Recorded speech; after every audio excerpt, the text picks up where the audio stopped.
Good day, Metric. Welcome back to my second part of the series. I'm still working this paper here that was written plus or minus few minutes ago by class of 2024. It's a mathematics paper, pure maths. I want us to look at question 5 and question 9 at the same time. We are going to do analytical geometry as part 3. Now, let us do this. Question 5. So I'm going to pen it down here that we are working on question 5. It's a grade 12 paper. And then we have 5.1. In the diagram, the line OP is given with the point P, x being -3 and y being -4. And then the angle O is measured to be A from K, the x-axis or P there. So let's redraw that and see how far we can really go with that. So that is some stuff in the third quadrant. I can really draw a right angle triangle there to be this one. Okay, so let me have a right angle triangle there. It's a very popular stuff. And then the y is -4 there, and then x is -3.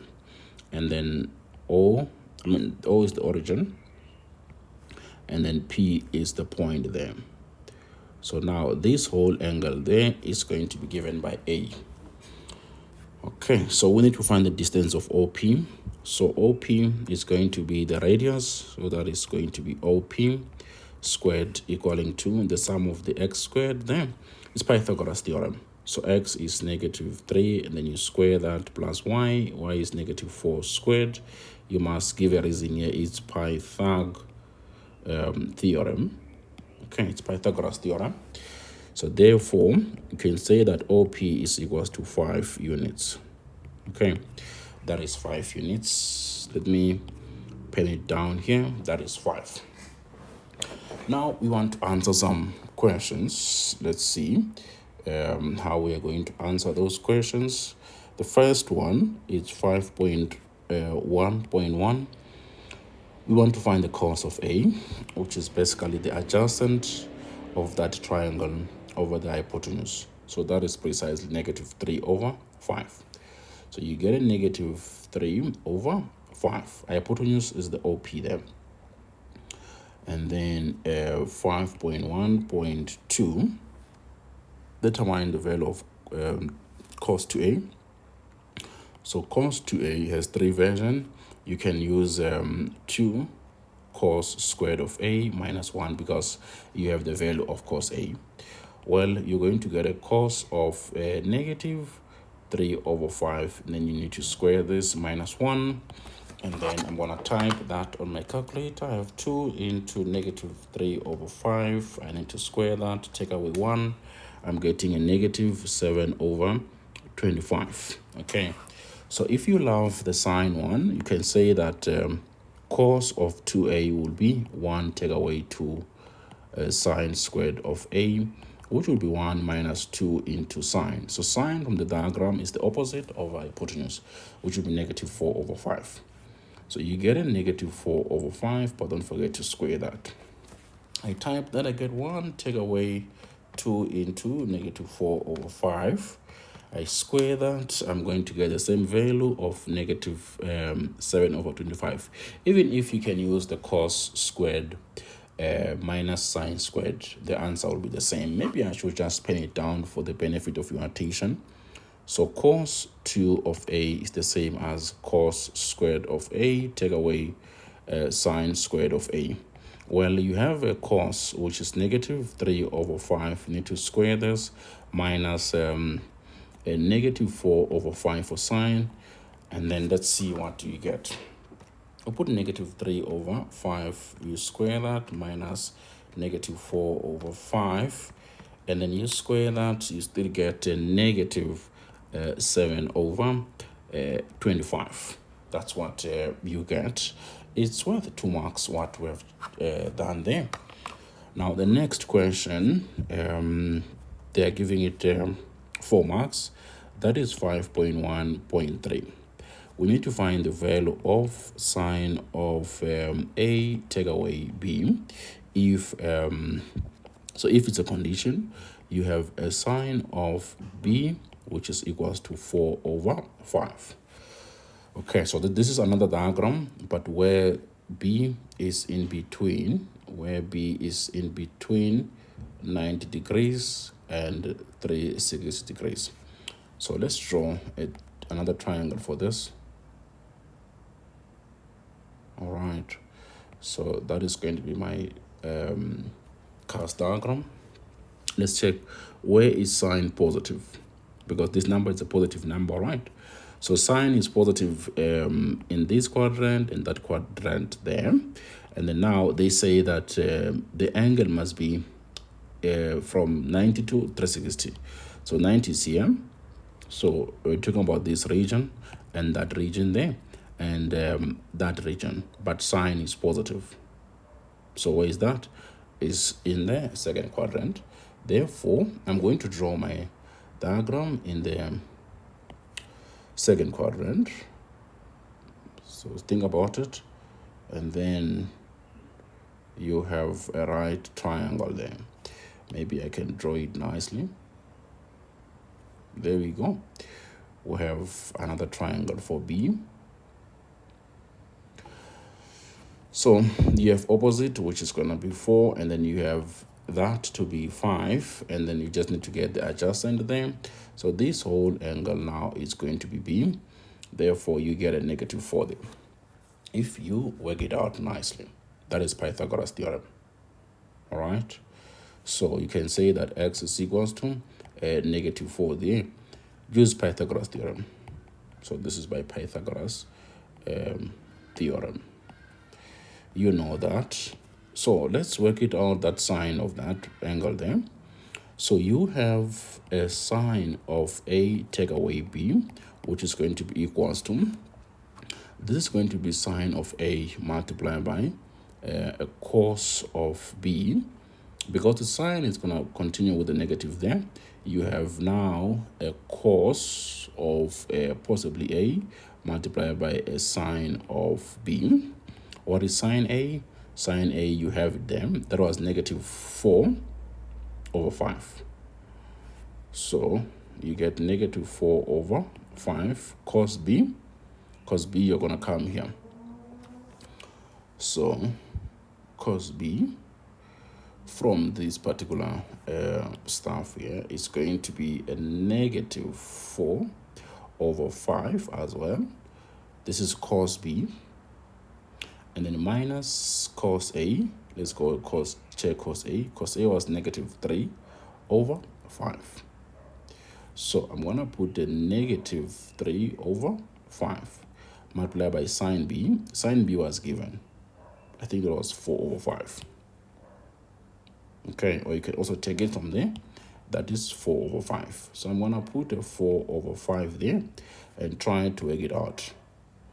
So this should be 16, right? Over 25, positive number there. So that should be 12 over 25. So 16 plus 12 is 17. So that is 17 over 25. This is what I get. Let's verify that. So cos B is negative 4 over 5. And then sine A, that was negative 4 over 5. So what are the same stuff? Minus the cos of A, which was minus 3 over 5. And the sine B, that was given as 4 over 5. So we are happy about that. That's how you're going to get those marks there. Now, the next question, 5.2. You are given a cos of alpha, which is equals to P. And then you need to express the following expression in terms of P. So let's do that. You have cos of alpha over 2 minus 45 degrees multiplied by a sine of alpha over 2 minus 45 degrees. You need to divide this by 2. So I don't think this was really complex. And then let's first deal with this triangle and really see what's going on. So there's no restrictions there. We are going to draw this in a first quadrant. So allow me to draw a right-angled triangle again here. It's a right-angled triangle. Well, what do you have? You have a cos of p, so it means this has to be p, and then this has to be 1. This has to be the radius squared minus p, so that's going to be 1 minus p squared. If you ask me, it's Pythagoras theorem. Okay, just make use of Pythagoras theorem there. So you tell them that y will be positive 1 minus p squared. You still give a reason. It's Pythag theorem. Okay, you don't need to show those things of Pythagoras theorem. And then the problem now that you need to work on is this one. So you have the product of sine and the cos, having the same angle. So you can really use algebra to say that if you have a sine of x multiplied by the same angle, but in the cos now, that is the same as 1 over 2 multiplied by 2. This one that is here. So you're going to have that, and then you have a sine of x multiplied by a cos of x, which is 1 over 2. But look at this. That is a sine of what? Of 2x. So I'm going to apply this rule here in this problem to say that I'm just trying to delete this part.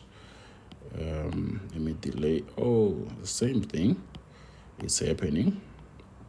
I want to delete it. So I'm going to apply that rule here to say that that is going to be equals to, you have a number that is 2 here, and then you have now 1 over 2 multiplied by 2. Okay, so that is 1. It's the one which is here, but we are putting it in a very nice way. Okay, so you have now a sine of alpha over 2 minus 45 degrees, and then multiply by a cos of the very same angle, alpha over 2 minus 45 degrees. Okay, let's check this. So this part here in the numerator, it gives us what we call a double angle identities of sine. All right, the double angle of sine there. So let's continue. We get now this is 2, and then you have 1 over 2. You can apply the sine double angle there, which gives us what? Let's check. This gives us a sine of 2 into alpha over 2 minus 45 degrees, like that. Okay, and then from here you are going to say that what is 1 over 2 divided by 2? 1 over 2 divided by 2, you get 1 over 4. So you have a sine now of, you can multiply everything there inside the brackets by 2. So you get alpha minus 90 degrees, like that. So you want to simplify this nicely. You can see that you're almost done. This looks like it's the cofunctions. You can always say that that is 1 over 4 into, think about it, that is a sine. You take out the negative there, and then you have 90 degrees minus x, like this. I mean, minus alpha, not x. All right. And then you get the negative will come outside. You get a negative. It's now fundamental identities. So it's going to be negative 1 over 4 sine of 90 degrees minus alpha. And then you'll be like, oh, what is this now? That is a cos of alpha. So you get a negative 1 over 4 there, if you ask me, of what? Of cos of alpha. But what was cos alpha? Cos alpha was given to be p. So it means that you're going to replace cos alpha there to be p.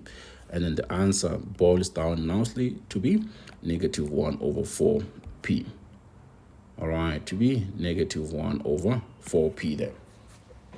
That's how you're going to do the second part of the problem, but the trigonometric one. Question 5. Okay, I want us to look at the Euclidean geometry as well. I think we still have time.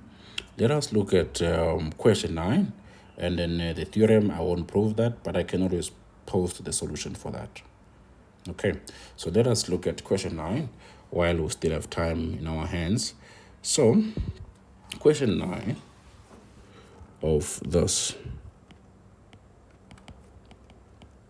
I'll also post the memo for this. I'll type it nicely, and then you can really see what's going on there. So we are given some stuff there. That is A1 is equals to 1 over 2 angle B. Okay, that the stuff is given there in the diagram.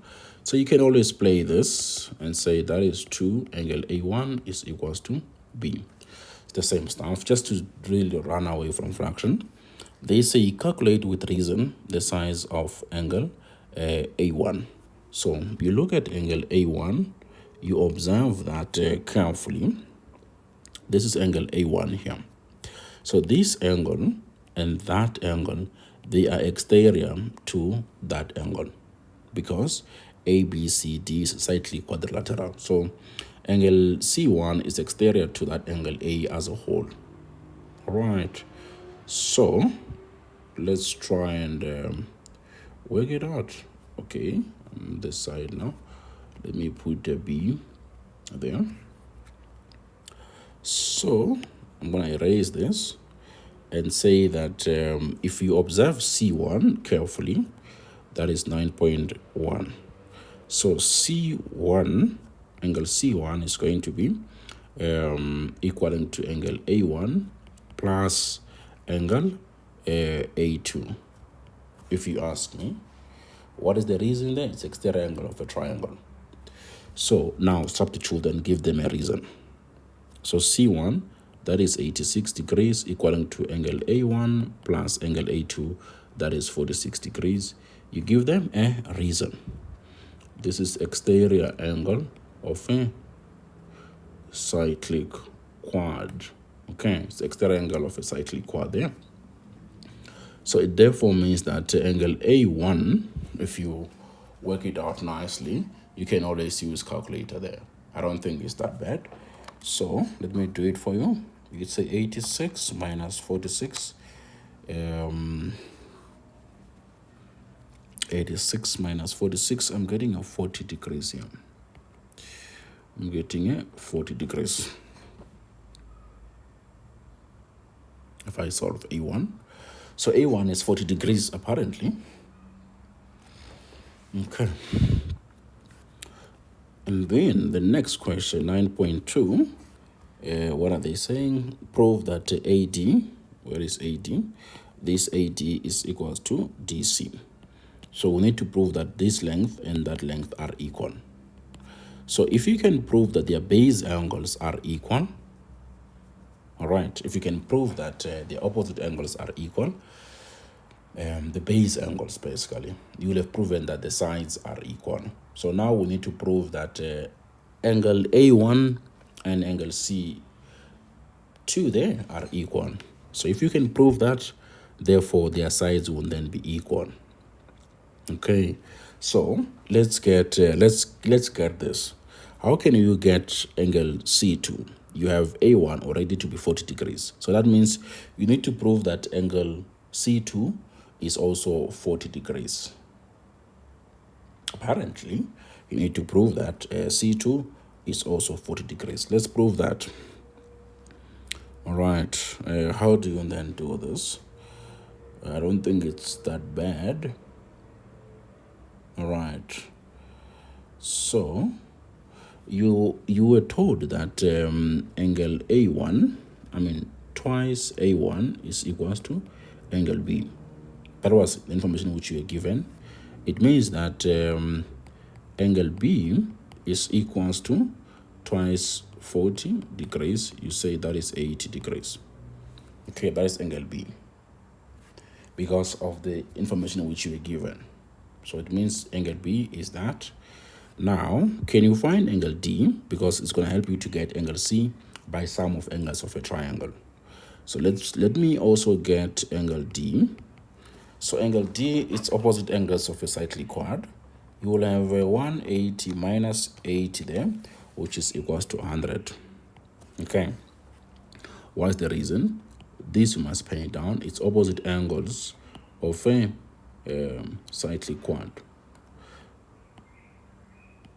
It's opposite angles of a cyclic quant. Okay. These ones are supplementary. So angle D, you get it.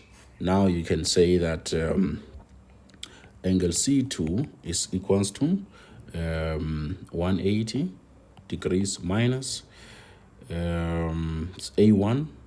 A1 is 40 degrees minus D, which is 100. You just found that. Degrees. What is the reason for this? This one, it's sum of angles of a triangle. It's sum of angles of a triangle. Okay, sum of angles of a triangle. Or it's interior angles of a triangle. Therefore, C2 is equals to, you can just use calculator there if you ask me. So that is 180 minus 140, right? Basically, it's clear that you get 40 degrees. So C2 is equals to angle A1. I'll say that therefore A1 is equals to C2, which is equals to 40 degrees. So if the base angles are equal, therefore AD is going to equals to DC. What is the reason for this? You're proving that the base angles are equal.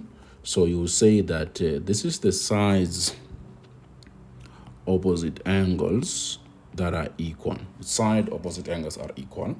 But if you're proving that the angles were equal, you will say that it's angles opposite equal sides. So the reasons here, it's very much important to give the correct ones. In this case, it's side opposite angles equal. But if you're proving that if you were to prove that angles A1 and C2 are equal, you will say that because of AD and DC will have been equal, you will then say that the reason will have been angles opposite equal sides. But now the reason which we're supposed to put here was the sides opposite angles being equal. These are two different things if you ask me. All right. So this brings us to the end of the second part. Let's go now to the third part and we do analytical geometry. We paddle it nicely. Thank you for watching.